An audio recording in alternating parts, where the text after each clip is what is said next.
Beaucoup d'objets sont surélevés, surtout des boîtes, des boîtiers. Ça permet d'améliorer l'esthétique générale, c'est toujours plus agréable d'avoir une boîte un peu surélevée plutôt que d'avoir un gros bloc de plastique posé à plat sur une table, mais ça a également des aspects fonctionnels. Avec des pieds qui permettent de surélever les objets et les boîtes, on va pouvoir s'isoler de la surface sur laquelle on est posé. Si on renverse un verre d'eau sur une table, on ne veut pas que les objets posés dessus soient détrempés et prennent l'eau. Et on va pouvoir également améliorer le refroidissement de la pièce. Ça, c'est dans le cas où on a des composants électroniques à l'intérieur qui ont tendance à chauffer. Avec une pièce surélevée, on va pouvoir laisser passer l'air en dessous de la pièce et avoir un meilleur refroidissement et une meilleure performance de la pièce ou du boîtier qui va être conçu.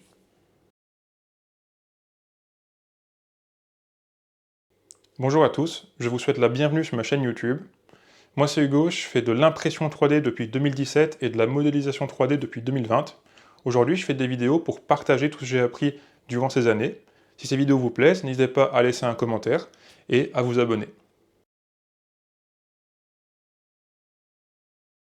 La façon la plus simple d'intégrer des pieds aux pièces qu'on fabrique, c'est tout simplement d'avoir de simples cylindres qui ressortent de la pièce. On doit faire attention à quelque chose, c'est que quand on fait ce genre de pied, on va avoir un porte-à-faux qui va se créer. Le cylindre qui sortira de la pièce va, en fonction de l'orientation de la pièce quand on va l'imprimer, sortir et sera imprimé dans le vide. Et ça, on veut éviter. On veut éviter d'avoir des angles, des porte-à-faux, de plus de 45 degrés. Et pour ça, on peut tout simplement ajouter un chanfrein qui va venir couper les bords et qui va permettre d'avoir justement de ne pas dépasser les 45 degrés d'angle et d'avoir de meilleures impressions. On peut avoir des porte-à-faux qui dépassent 45 degrés, mais alors on risque d'avoir une réduction assez forte de la qualité d'impression et du résultat fini. Alors ici je parle de cylindres, mais on peut faire d'autres formes. On est assez libre en impression 3D, on peut faire beaucoup de géométries différentes, et donc on pourrait imaginer d'autres formes que des cylindres, mais c'est la chose la plus simple à faire.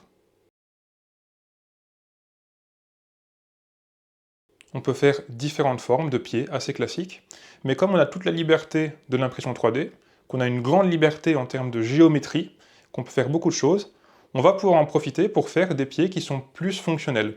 On pourrait imaginer des pieds rectangulaires qui viennent se glisser dans des rails et qui permettent à la pièce d'avancer ou de reculer, de se déplacer dans un sens, mais de ne pas aller de gauche à droite, de ne pas aller dans un autre sens. C'est un aspect qui est plutôt fonctionnel, et on peut faire des pieds qui s'adaptent à l'environnement dans lequel on se situe, et dans lequel la pièce va devoir évoluer.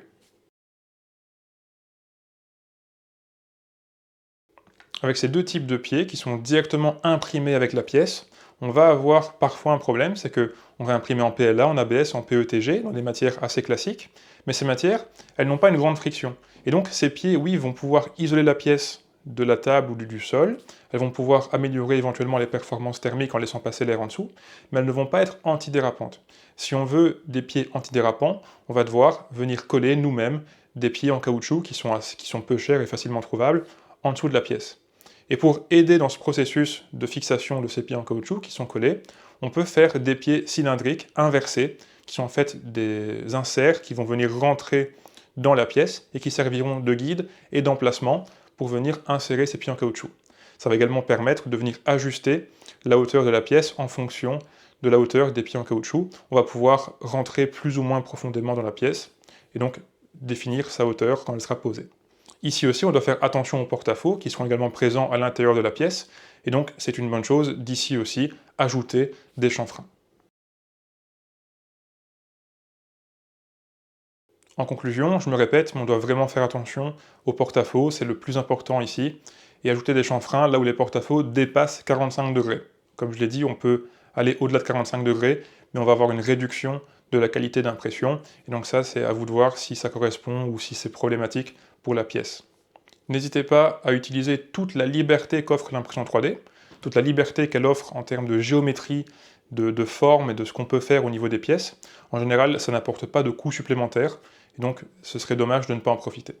Et enfin, si vous utilisez un service d'impression 3D externe, que vous ne prototypez pas vous-même vos pièces, eh bien demandez-leur des échantillons, demandez-leur également des conseils. Peut-être eux sont déjà passés par ces phases de réflexion de comment faire des pieds, de comment les intégrer à des pièces, et peut-être qu'ils pourront vous donner des ressources, des renseignements, et vous aider dans votre processus de création.